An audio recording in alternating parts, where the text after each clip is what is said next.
Hey everybody, welcome back to update 12 of this laundromat renovation. I'm Mike, this is my son Jaden, and we're over here working through a lot of different projects today. We'll show you in the course of the video. Our machines are coming in approximately 1 month, so there's a lot of stuff to do in the wiring and the gas line stuff we need everything ready. But I hope you guys enjoy the video. We're remounting these TVs. I want them centered over the dryers, not in the way of the pole. So we're putting a cable antenna. We're not doing cable here, we're just going to use the over-the-air HD antenna. So I got one hookup for that, and I got my in the wall. It's kind of offset in the wall a little bit. That way we can plug the TVs in. If you look at the other one, that's how it should look when it's done.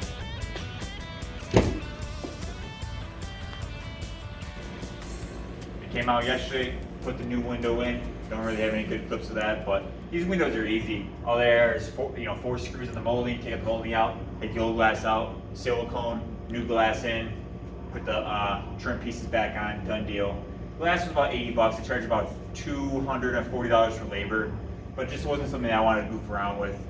Not really set up for moving glass. I'm not scared of it, but just got too much other stuff going on to fix this glass. So sometimes you just need to pay a company to do stuff like that. Got our new door in. I kind of already miss our old door that was just a solid door with a piece of plywood on it. But this is a nice solid door. Makes the place look so much bigger, so much nicer, so much more welcoming from the outside. This is definitely what we needed. The one thing we're working on is getting a locking system in there.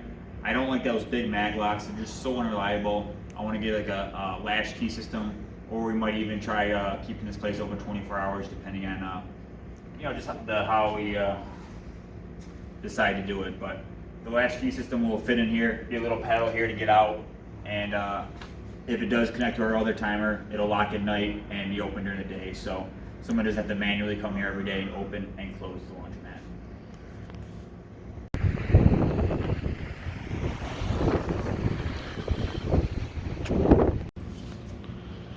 Got our new security globe up. It's about 50 bucks on Amazon. Might actually get a couple more of these around the laundromat. It's really convenient if you're up at the chain and you look behind you, see if anybody's behind you or what's going on behind you.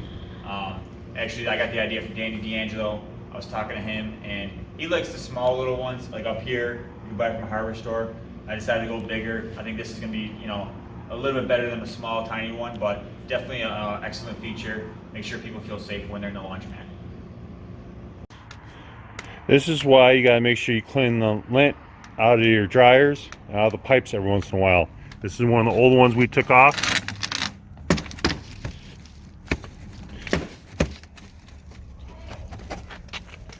I mean, look at that pile.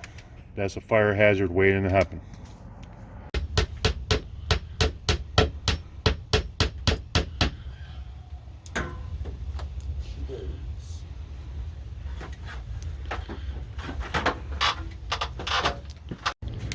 So we're back behind this dryer wall. If you remember, all this old stuff, the whole wall was insulated because above the dryers they had that mesh. So all the air from the dryer was getting sucked in from the laundromat, all the conditioned air, and then out through the exhaust. So what we're doing was we're insulating the dryer wall right here,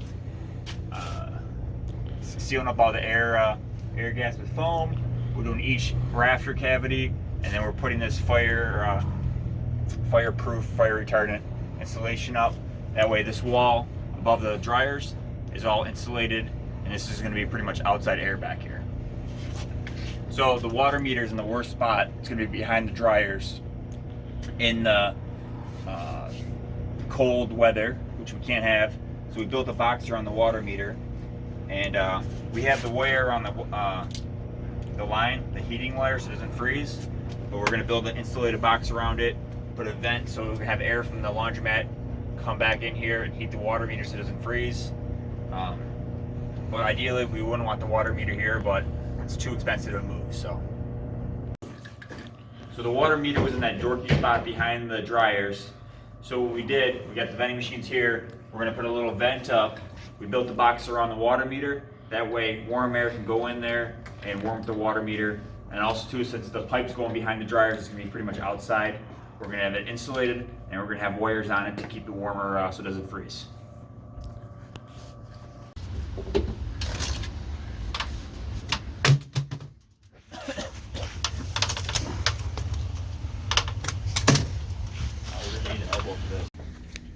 Best way to vent everything, vent it right outside, right out the wall.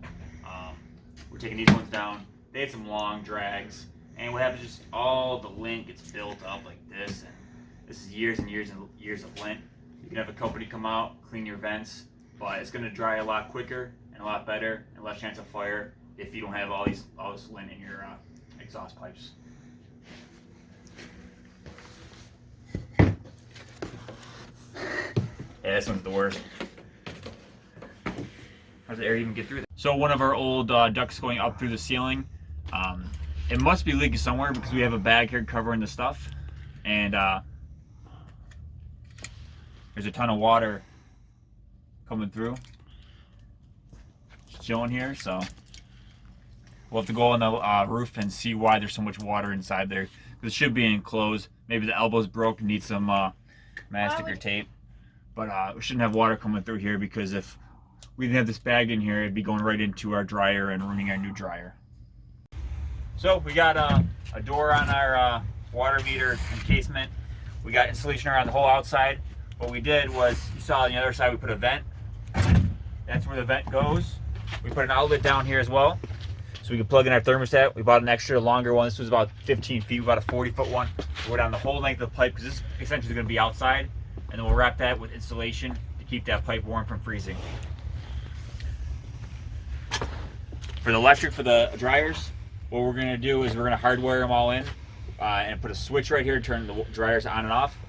So we got 10 outlets right here, all going to different circuit breakers all the way across. We got them all numbered, nice and neat as we could with this MC cable. But we're going to put a switch right here, and that's going to turn on and off the dryers if we need be.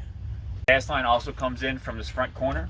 So what we're going to do, instead of having the pipe on the ground, which is a ridiculous spot for it, we're going to put an elbow here, up and over here, up about this height. And we're going to have T. I already bought the T's online. That's the cheapest spot for them. It's going to be a 2-inch, 2-inch by 1/2-inch T. They're about $10 each. They'll be up here, a little shut off right here, our hard pipe, and then we'll have a flexible line powering the dryers, and then we'll run the electric up the MC cable, zip tie it to the pipe, so it's all nice and neat, and that goes to each dryer. A lot of people commented that people sitting over here can't see the TV, so we got a new 58-inch TV up here. You can pretty much see it from most of the laundromat. Nice and big. We got some Judge Jerry going right now, but we're ending up getting more benches, more comfortable seating. I ordered that from China. One of them's coming in Monday, so we're gonna get that assembled and set up, make sure that it works good. And if those work, we'll buy seating for the rest of the place. If you come over here, this area was the area we had a jackhammer. You notice we got all the floor down. And what we do with the molding is the floor came up a little bit, so instead of coming up with the molding on an angle up at the corner, the molding's all level. We just cut the bottom off. We're gonna caulk the whole bottom right there. Look at the molding and paint that all white. And it should blend in pretty seamlessly. We're gonna throw a folding table or two in front of that, and that should be looking good to go.